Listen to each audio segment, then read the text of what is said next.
तो क्या breast cancer preventable भी है? ब्रेस्ट कैंसर अधिकांशतः जो होता है उनके कारणों का अभी तक ज्ञान नहीं हुआ है, किंतु कुछ ऐसे कारण होते हैं जिनको कि मॉडिफाई करने से कुछ हद तक इस कैंसर से बचा जा सकता है।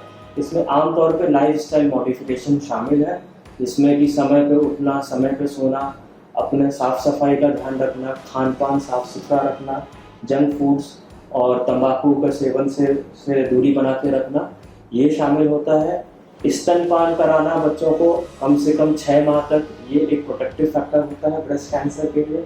इससे अतिरिक्त हार्मोन रिप्लेसमेंट थेरेपी, जो कभी कभी कुछ गायनेकोलॉजिस्ट के देखरेख में ट्रीटमेंट चलता है, वो हमेशा सुपरवाइज ट्रीटमेंट होना चाहिए और जितना कम से कम समय के लिए हो वो होना चाहिए, क्योंकि कभी कभी इन दवाइयों के अत्यधिक इस्तेमाल से भी ब्रेस्ट कैंसर का रिस्क होता है। तो ये प्रिवेंशन की बात हो गई, ये ट्रीटेबल है?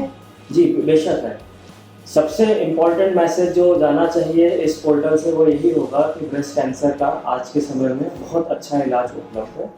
अगर हम आज के समय की 20 साल पहले के समय से तुलना करें तो जो आउटकम्स हैं, जो सर्वाइवल है ब्रेस्ट कैंसर के मरीजों का, वो बहुत ही अच्छा हो गया है।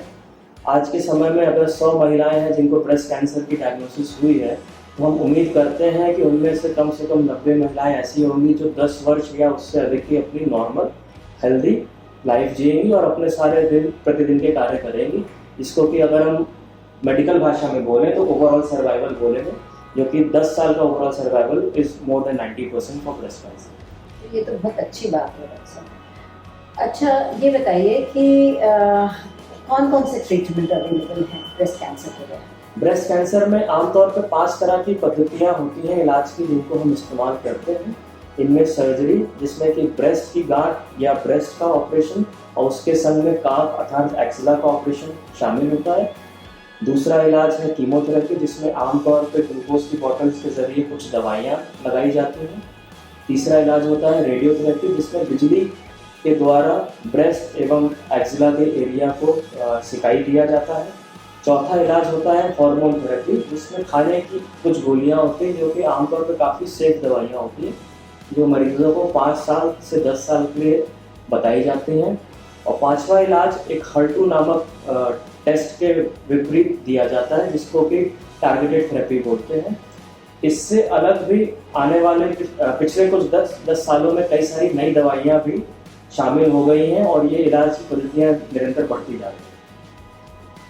ये तो बहुत खुशी की बात है कि हम जिस कैंसर से इतना डरते हैं उसके इतने सारे ट्रीटमेंट ऑप्शंस हमारे पास अवेलेबल हैं। तो doctor Shashank, thank you very much. आपने बहुत सुंदर जानकारी दी ब्रेस्ट लंप के बारे में हमारे लखनऊ की जनता को। तो डरिए मत, ब्रेस्ट लंप अगर हो तो दिखाइए अपने नियरेस्ट गायनेकोलॉजिस्ट या नियरेस्ट ऑन्को स्पेशलिस्ट को और उचित परामर्श दीजिए। Thank you. Thank you.